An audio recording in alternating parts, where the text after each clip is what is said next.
Bonjour, bonjour. Alors, je vous parle d'entités et je vais vous expliquer un petit peu les différents types d'entités que je rencontre dans mon métier. Toutes les entités ne se ressemblent pas déjà. On parle souvent d'entités au singulier, mais il y en a plusieurs types. Je dirais même qu'il y en a énormément. J'en connais un certain nombre sur lesquels j'opère régulièrement. Ma liste ne sera donc certainement pas exhaustive parce qu'il y a sans doute beaucoup de choses que j'ignore ou peut-être même des sujets auxquels je ne penserai pas. Je vais vous donner un petit exemple rapide de ce que je peux rencontrer et je reviendrai détailler tout ça dans des vidéos spécifiques. Alors, déjà, on peut rencontrer effectivement des défunts en errance.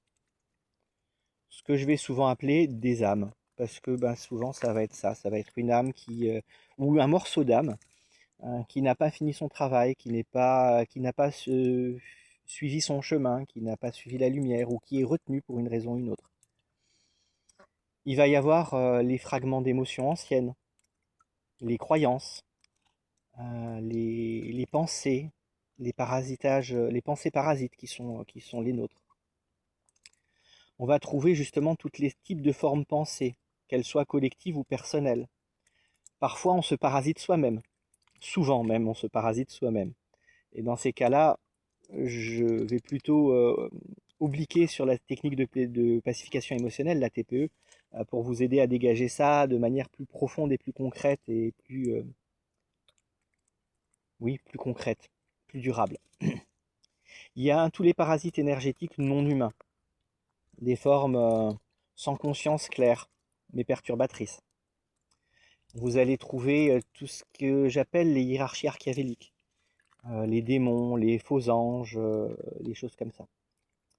On va trouver les, les hautes entités. C'est des entités plutôt puissantes qui ont vraiment volonté d'agir sur l'humain. Je rentrerai un petit peu plus dans le détail également. Les interférents. Euh, il y a tellement de choses. Euh, dans les entités, quand je travaille sur les entités, je travaille aussi sur les présences, parce que tout n'est pas entité. Et bien, parfois, je vais travailler aussi sur les présences de sorts, de rituels, d'envoûtements. C'était très rare jusqu'à l'avènement d'Internet, et ça devient de plus en plus fréquent. Là, j'en reparlerai aussi dans une vidéo dédiée parce que c'est un sujet très complexe très complexe et très vaste. Et que même quand on n'y croit pas, on peut avoir de très très très mauvaises surprises. Qu'est-ce que je rencontre d'autre? Il y a tellement de choses. Dans les choses les plus courantes, je pense que j'ai fait à peu près le tour. Si, il va y avoir aussi tout ce qui est esprit élémentaire. Les esprits de type chamanique, encore, ou planétaire, bon, voilà. Il y a toutes sortes d'esprits qui existent, d'entités qui existent. J'en connais un certain nombre, que je croise plus ou moins régulièrement. Certaines, je ne les comprends pas. Ça ne m'empêche pas de pouvoir vous aider à vous en libérer. Généralement, quand je tombe sur un type de parasite ou d'entité, si j'arrive à le sentir, c'est que je suis capable de l'enlever. Même si c'est que temporairement. C'est assez rare, mais ça peut arriver que ce soit que temporaire.